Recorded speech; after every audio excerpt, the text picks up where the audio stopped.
Quand ils ne sont pas construits en béton plein, la plupart des murs sont réalisés avec des briques, des parpaings ou tout autre bloc et sont généralement scellés avec du mortier ou avec une colle spécifique.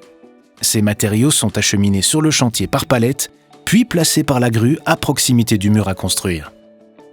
Le chef de chantier organise pour finir les approvisionnements de sable et de ciment et fait livrer les échafaudages.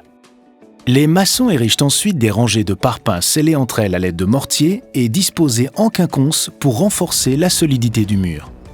Pour la découpe des matériaux, le chef de chantier aménage un box sécurisé pour réduire les nuisances sonores et retenir les quantités importantes de poussière que les maçons dégagent en utilisant des scies sur table. Les maçons poursuivent ainsi l'élévation des murs jusqu'au niveau du premier plancher. Arrivé au premier étage, on dispose des garde-corps autour de la construction pour éviter les chutes et permettre aux ouvriers de travailler en toute sécurité. Maintenant que les murs du rez-de-chaussée sont terminés, il est temps de réaliser le plancher du premier étage, qui sera constitué d'un coffrage en bois et d'une dalle en béton armé. Pour le coffrage, on commence par disposer des étais qui permettent de soutenir temporairement la structure. On vient y placer ensuite des poutrelles, à l'aide d'escabeaux professionnels disposant d'un garde-corps. Les poutrelles sont ensuite recouvertes de plaques de contreplaqué pour former ce qu'on appelle la peau de coffrage. On fixe ensuite les armatures métalliques qui renforceront la dalle de béton. Puis l'électricien et le plombier incorporent leurs réseaux respectifs.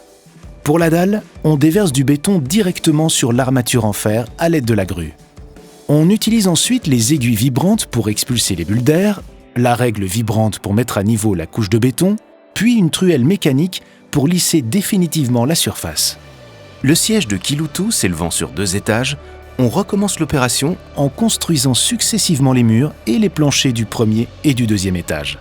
La réalisation des ouvrages verticaux et horizontaux est maintenant achevée.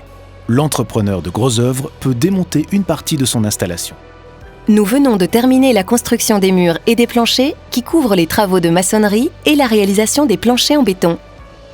Pour cette étape, Kiloutou met notamment à la disposition de ses clients des scies sur table, des meuleuses disqueuses, des échafaudages, des escabeaux professionnels, des serre-joints, des étais, des camions-bennes, des aiguilles vibrantes, des bennes à béton, des règles vibrantes et des truelles mécaniques.